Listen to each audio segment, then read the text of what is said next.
India shines brightly, a land of spices and silk. Ancient temples touch the sky. Timeless philosophy echoes through centuries. The world sees Gandhi and yoga. It sees Bollywood and tech startups. It sees a vibrant democracy. But there's another India. For every golden age, there's a dark one lurking beneath. For every triumph, a tragedy stains the pages of history. This is not the postcard version. This is not the travel brochure. This is the dark side of India. Let's begin long ago. Ancient India birthed incredible achievements. Philosophy flourished brilliantly. Science advanced remarkably.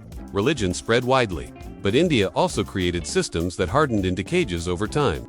The caste system emerged. Originally, it was fluid and flexible. By the first millennium, it calcifies into rigid hierarchy. Brahmins sit on top. Untouchables are crushed at the bottom. A hierarchy so strict that millions are denied basic dignity for centuries. Social progress gets blocked. Generations live inside these walls. Generations die inside these walls. Walls built not of stone, but of status assigned at birth. Then come the conquerors. In the 12th century, Turkic and Afghan armies sweep in violently. The Delhi Sultanate rises from blood. Palaces sparkle beautifully. Mosques shine brilliantly. But blood soaks the soil beneath them. Cities are sacked brutally. Temples are razed completely. Populations are slaughtered mercilessly. By 1526, the Mughals arrive. Their emperors build wonders like the magnificent Taj Mahal, but they also wage brutal wars of expansion. Millions die in campaigns of endless conquest. Art flourishes under their rule. Architecture reaches new heights. But peasants sweat under crushing taxes. Famines follow economic mismanagement. Rebellions are drowned in rivers of blood. The 18th century arrives. The Mughal Empire collapses slowly. Into the chaos slithers a new power entirely. The British East India Company appears. It's a private corporation, but it has an army. The year is 1757. The Battle of Plassey changes everything forever. With bribes and cannons, the company seizes Bengal. For India, it marks the start of one of history's longest nightmares. Colonial rule begins. Colonialism isn't just foreign flags flying, it's systematic hunger, it's organized theft. In 1770, Bengal suffers devastating famine. 10 million people die. By the 19th century, Britain re-engineers India's entire economy. Every change serves the empire's interests. Indian cotton is shipped to Manchester. Indian farmers grow opium. Britain sells it to China, and when crops fail catastrophically, millions starve to death. Between 1876 and 1878, famine kills 5 million people. Between 1896 and 1902, another 6 million die. Some scholars say more than 30 million die in colonial famines total. While India starves desperately, Britain ships grain abroad for profit. Dark side, ? This is pitch black. Social fractures deepen everywhere. The caste system persists stubbornly. Women face child marriage routinely. Purdah confines them. Widows are burned on funeral pyres in the practice of sati. This continues until it's banned in 1829. Colonial rulers exploit these divisions deliberately. The old strategy, divide and rule. Religious riots flare frequently. Hindus and Muslims are pulled apart. The year is 1857. The Sepoy Rebellion erupts violently. Indian soldiers rise against the British. For one brief moment, hope burns bright. But Britain crushes it with savage reprisals. Villages are torched completely. Thousands are executed publicly. Afterward, the East India Company is dissolved entirely. The British Crown rules directly now. Queen Victoria becomes Empress of India in 1877. Britain calls India the jewel in the crown proudly. But most Indians live in crushing poverty. Industrialization happens for Britain's benefit. Wealth flows to Britain.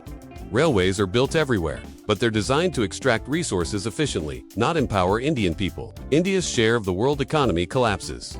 From 23% in 1700, it plummets to barely 3% by 1947. An entire civilization is looted systematically. But independence doesn't come clean.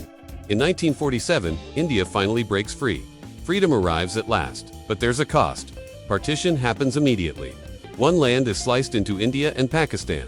It's a human earthquake. 14 million people are displaced. The largest migration in human history unfolds. Trains arrive packed with corpses. Villages are massacred entirely. Neighbors turn on neighbors violently. At least 1 million people die in the chaos. This is the dark side of freedom itself. Independence promises democracy and progress. But shadows linger everywhere. Caste oppression doesn't vanish overnight. Dalits still face violence routinely. They still face discrimination constantly. Women gain legal rights, but honor killings continue.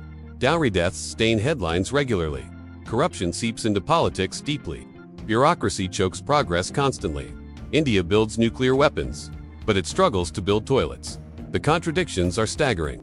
And then there's famine again. In 1943, under British rule during World War II, Bengal famine kills 3 million people. After independence, food shortages haunt the 1950s and 1960s. The Green Revolution finally eases hunger, but malnutrition never really leaves. Even today, hundreds of millions go to bed hungry. The year is 1975. The emergency begins suddenly. Prime Minister Indira Gandhi suspends democracy completely. She jails political opponents. She censors the press. She sterilizes millions of poor men and women forcibly. For 2 years, India isn't the world's largest democracy anymore. It's just another authoritarian state. By the 1980s, tensions boil over. Ethnic and religious conflicts explode. In 1984, Prime Minister Indira Gandhi is assassinated by her Sikh bodyguards. Riots follow immediately. Thousands of Sikhs are massacred in Delhi. In Kashmir, insurgency erupts violently. Hindu-Muslim riots scar cities everywhere. From Bombay to Gujarat, violence spreads. The dream of unity keeps cracking. Poverty remains relentless everywhere. In the 1990s, economic reforms unleash growth finally. Call centers appear. Software companies boom. Bollywood expands globally. Billionaires emerge rapidly.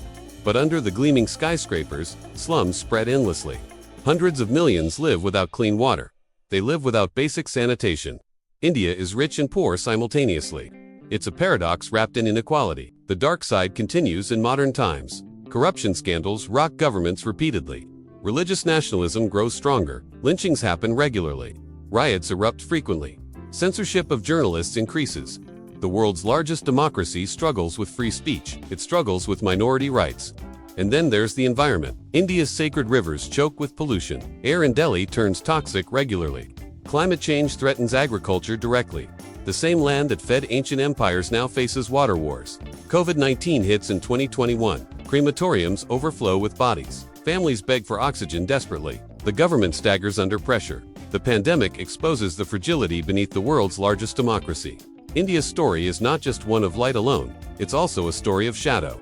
For every Taj Mahal, there's a famine. For every freedom gained, there's a partition. For every Gandhi, there's a massacre. For every achievement, there's a tragedy. From caste to conquest, the darkness runs deep.